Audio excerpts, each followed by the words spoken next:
Hey there everybody, Mazarok here, and today we're talking Bear 10.1.5. There were some changes to the spec tree, and my god does it ever feel good to be a physical bear. Think about that new movie, Cocaine Bear. That's exactly what it feels like at times. It feels really, really good. The damage is solid while you can still use tons of utility to be able to help your party. I'm going to go over some builds, the build and flex options and things like that that you can kind of move around for your own picks. Before we do get into it though, please do like, comment, and subscribe. It goes such a long way towards helping out the channel. There is a Patreon link down below with early access stuff, exclusive stuff, coaching options, and all sorts of little goodies like that. There's a Discord link, a Twitch link, a merch link. Go check it out. All right, before we really talk about talents here, I do have a beginner's guide and things like that kind of already set up. So if you're just getting into the spec, I am not going in depth about a lot of these things. I do kind of expect some sort of pre-knowledge to go in. And of course, this is the, the more intermediate guide, let's say. There are builds for cutting edge keys and the highest possible thing. This is what I have been using for pugs, what works really, really well, what plays defensively, that I don't have to rely on a healer, and that I get to heal other people as well. So this is the build that I've settled on while playing the keys that I have in 10.1.5, and I really like this, and there are some good flex options. Now, in pugs, I absolutely love Dream of Cenarius. Once every 20 seconds, you get to cast Regrowth in bear form, and it be 200% more powerful, which is why we're running Protector of the Pack. Now, this is a combination that I really liked last season, but Dream of Cenarius was a capstone level trait, talent, and now it is an easy pickup in the first portion of the tree, and it synergizes very well with Protector of the Pack. Now, if you did run Dream of Cenarius last season to this season, there's a change to the way it functions. Before, you used to get your proc, it used to last 30 seconds, and a new proc could not override a new one. Well, after that 20 seconds, because it does incur its own 20-second cooldown, internal cooldown, it can actually reproc. So, like, what I would be doing, especially when I knew big things were coming, is if there was like 5 or 6 seconds left, I would put it on someone, well knowing I'm pretty much instantly going to get another proc, but now it can be overridden. So just watch that around the 10-second marker left, as long as you're the 20-second marker, 10 seconds left, as long as you're tracking it. Now, if you do not want to run Dream of Cenarius, you do not have to. You can take Protector of the Pack out and run Innervate, and you can go with a second charge of Survival Instinct. You can go with Brambles. I would be going Brambles if you're not going to be running Dream of Cenarius, obviously just for pathing.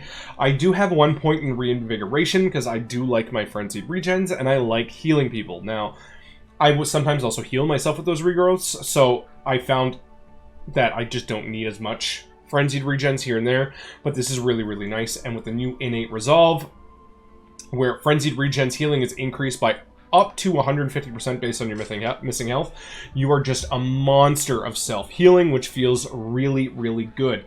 Now, Thorn of Irons, this is one where I kind of went, alright, adds a little bit of damage, a little bit of extra threat on pull, it's fine.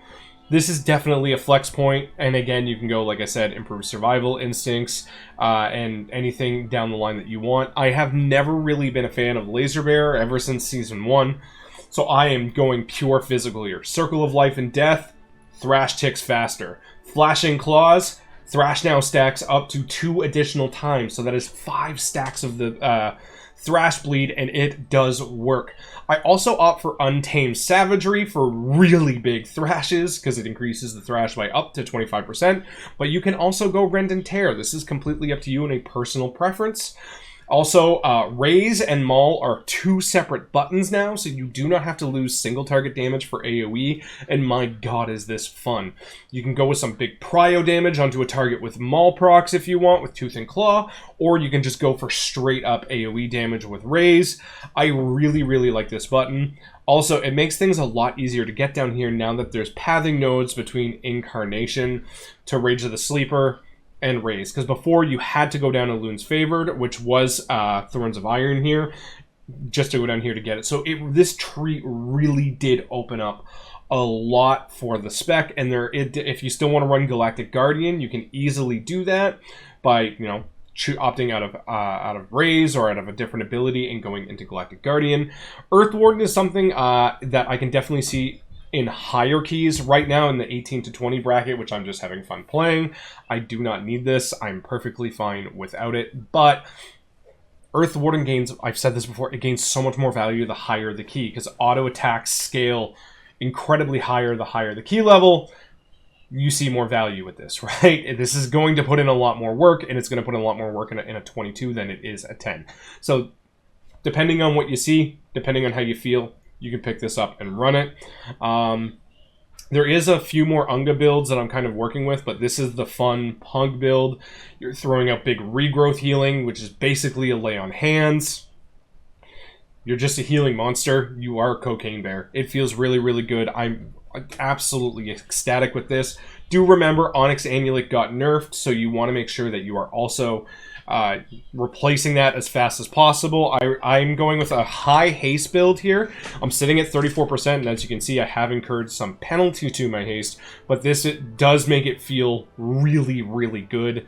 I have worked with about 30% haste and a little bit more mastery, and honestly, I kind of like the little bit of a high haste a little bit better. It just feels a little bit better, but again, that's just me. There are stat breakdowns for, you know, if you're looking to play this at a much higher cutting edge, bleeding edge kind of level, that you really want to min-max those stats. But if you're just trying to get your Keystone hero, this is more than fine to go a little bit more higher haste.